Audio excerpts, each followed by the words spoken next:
LATD Nation, what is good with y'all? We are back in here with another quick video for y'all. Today we'll be looking at the details of another Spooktacular movie. Yes, sir. Smile 2.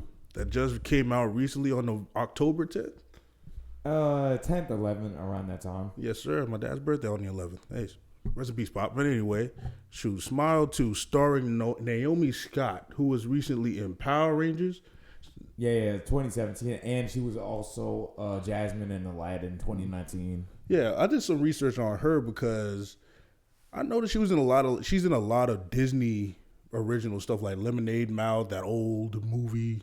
Yeah, I remember that now. Yeah, it was pretty good. Like she was in a lot of Disney stuff, but her as Jasmine, I couldn't stand her as Jasmine, bro.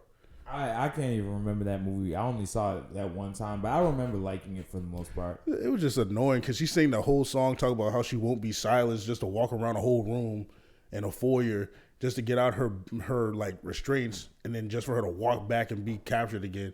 That joke was funny to me. Yeah, I remember that actually. But anyway, no, Smile 2, the sequel to Smile 1 that came out in 2022. Which was really, really good. Critical acclaim all around. Should have been nominated for an Oscar, but... See, the thing about that, though, was that a lot of the time horror movies don't get nominated for an Oscar for whatever reason. Yeah. Outside of maybe special effects, they really get overlooked in terms of performance and direction. Yeah, no, I agree. Like, I feel like... I'm not a big horror movie fan myself, mainly just because of the gore and stuff like that, you know. But if a movie's good, a movie's good, you know.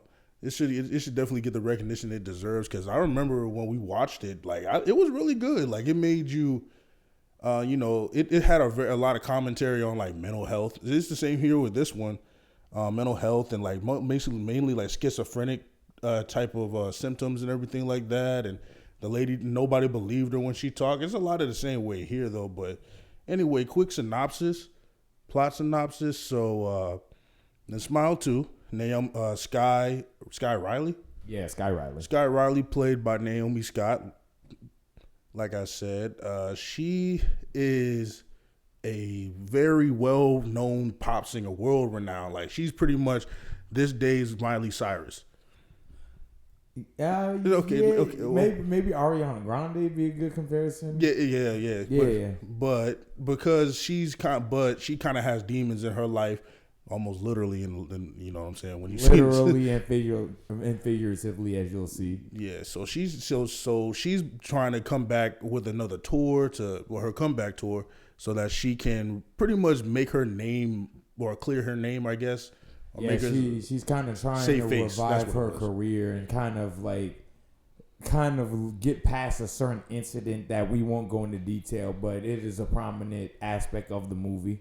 Right, and then eventually, well, she gets possessed by the demon that possessed the first lady, who was a psychiatrist in the first movie, and now she just has to go through those same trials and tribulations that she did. And off the bat, I will say that this was a really, really good movie. It was, and I really want to, of course, highlight Naomi Scott as Sky. She's really, really, like, she gives everything she got. And right. As I mentioned before, we don't often see actors and actresses get nominated for performances in horror, but this is one I think that needs to be the exception, because she gave an incredible, like, I haven't seen a performance this good in a horror movie in a long time. Right. Really, this might be one of the best performances of the year, because she's just all in. Definitely. The amount of emotions that she manages to pull off, from happiness to sadness to anger, confusion, just grief, all these different things, she just pulls off seamlessly. Like, she just, from one scene to the next, she's like chameleonic in the way that she is expressing her emotional range. And I think that was a really, really great aspect of this movie. Oh, yeah, 100%, because it's just seeing, her range is, oh my gosh, because the thing is, she has to juggle being happy, being sad, mostly just being depressed, being scared, on top of being like a pop singer in this whole story, like with the choreography and the musical numbers, like in here, and the music actually pretty good. I ain't gonna lie. Yeah, I actually kind of wanted to see more of the aspect of that movie, more of the aspect of the movie when it came to the music and everything. Yeah, high key. Because my thing is, I was dancing in the movie theater too. Like I was just doing the Cabbage Patch, I'm just doing the Kodak. It actually did have me like kind of nodding my head a little bit. It really wasn't bad because she's actually a singer. Naomi Scott is actually a singer in real life, so that really made the movie pop for me, as well as pop song. See what I did there? No, there's really no pun intended, but anyway. But just to see how much dedication she had to this role, she definitely does need to be nominated for an Oscar for real, for her performance alone. And another thing with the side character, not to interrupt you, but it's just like this movie really hinged on her and her dedication to this role, and she sells it 100%. Not to say that other people in the movie aren't bad, but she sells it 100%. Like, this movie starts and ends with her. Right. Another positive are the jump scares. Like, man. Oh, yeah, for sure. Definitely. The one thing about this movie, man, like, I've grown out of this mostly, but this one had me scared even on the ride home. What's crazy about this movie is that it was the evening yesterday when we saw it. And I was actually surprised that there were a couple of other groups of people in the theater other than us. Facts. Especially for this movie to be out for a week and a half, 2 weeks now. Right. I was actually very surprised that on a Monday evening you had a decent amount of people in there. And like you said, I'm not usually into jump scares. Like, jump scares don't usually affect me, but this movie was the exception to the rule. Especially early on, this movie, I don't know how, like, the direction needs to be praised for sure, because the way he sets up and executes his jump scares, right, amazing. No, 100%. Truly effective. I think a lot of it boils down to just the way that he directs the atmosphere and the tension. He allows it to build, and he gives you a very eerie, sort of dark, menacing feeling. Like there's just always something that's gonna go wrong around the corner. Oh yeah, 100%, bro. Because what we see, and not to cut you off, but with the Smile Demon last movie, we saw just how far-reaching it is. Like, you don't know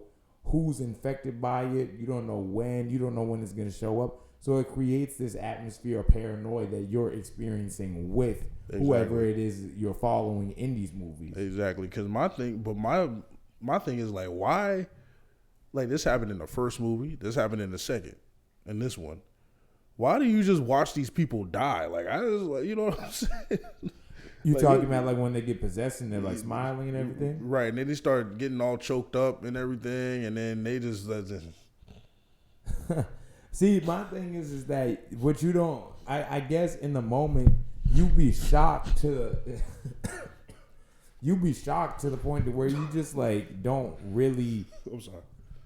You shocked to the point to where you can't comprehend what's going on. You just like, right. Yeah, I get that. You're just terrified, and I think that's the thing about it, is that it's just a very psychological sort of like. Right. It makes you just feel fear. Right. Nah, my thing is though, I ain't gonna lie, I'm not one of them people. Nah, I would have walked out that room. So quick, bro. I was like, "Hey, yo, you good? You good?" And if they don't walk out, all right. Well, I'll catch you later then. For sure. Hit me up. Let me know you all right. Yes, sir. All right, peace. Or don't. This movie never would have started if I was in it. I'm gonna just be real. Any horror movie, this movie never. Like, no, people would be mad upset if I was a horror movie main character. Being for real. I ain't gonna lie, because this wouldn't happen because the jump scare is like, oh my gosh, though. And some of it was like super brutal as well. Yeah, brutal and really unexpected in the way that he executed some of them. Like there's a couple of twists. I think one of the reasons why the jump scares are effective is because he sets them up one way and then he throws a curveball. That part. That's what makes it effective. So it gets you to guess as to what he's gonna do with each and every jump scare. It's not your typical sort of like regular, just basic jump scare. It just, there's a twist to it. Right. There's always something like around every corner, even if it's there, it ain't there. And even the twist at the end was okay. So the twist at the end, I thought it was done well. I agree, but it did kind of bother me because it's like, why did we have to go through this then? You know what I'm saying? Yeah, I was thinking about that earlier today. That's my only gripe with this movie is just like, even though there was also a big plot hole in the beginning of the movie, You feel me? Yeah, I got you. No spoilers, but Yeah, there was like for me there was like a plot hole in the beginning of the movie, and then kind of at the end, just some things that they did with like the story was just kind of for me. Like, but that's why those are the only 2 points that I deduct from it. Really. yeah, I agree. There's a few things here and there that I kind of look at and kind of like, kind of question, but for the most part, it's just a solid movie, very well directed, perfect movie for the holiday season for Halloween. It just really, really did its job, and it did it well.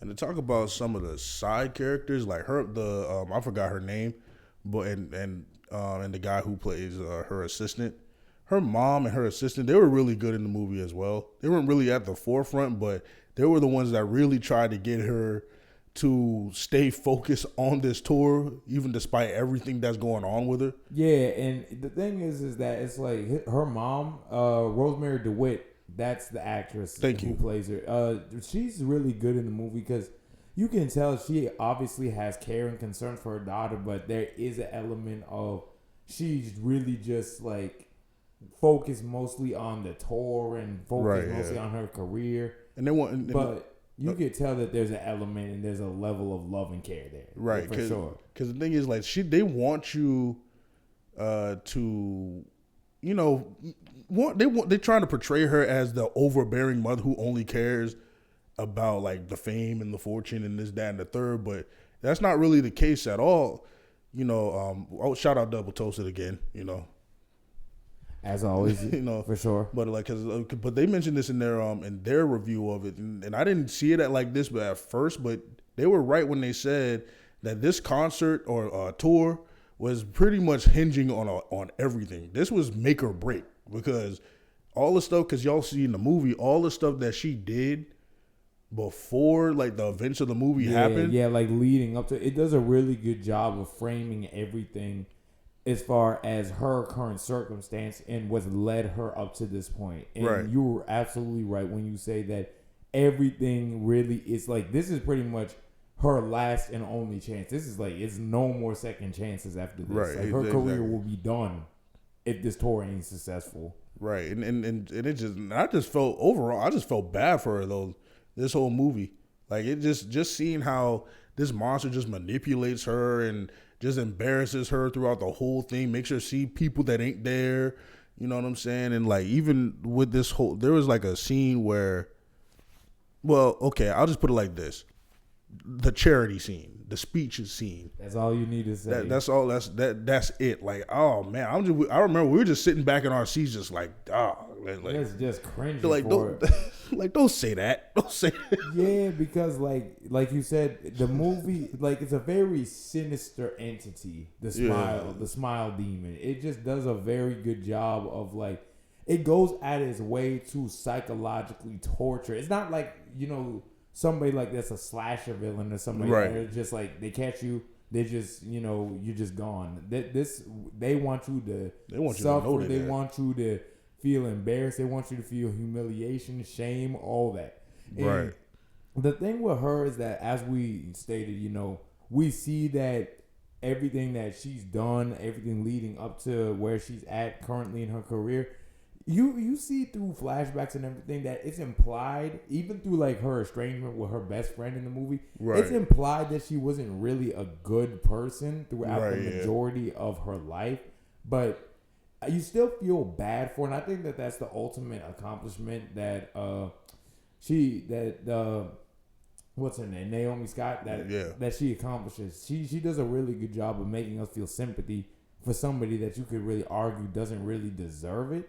Right, yeah. And there definitely is character development in Sky, as you see throughout the movie, that, you know, she basically comes to a point where she says that she wants to do at least one good thing, some things right. She wants to make amends for the things that she's done wrong previously. Right, exactly. And I thought that was a very well done thing. To be honest, this movie was very reminiscent of that movie with Nate Parker.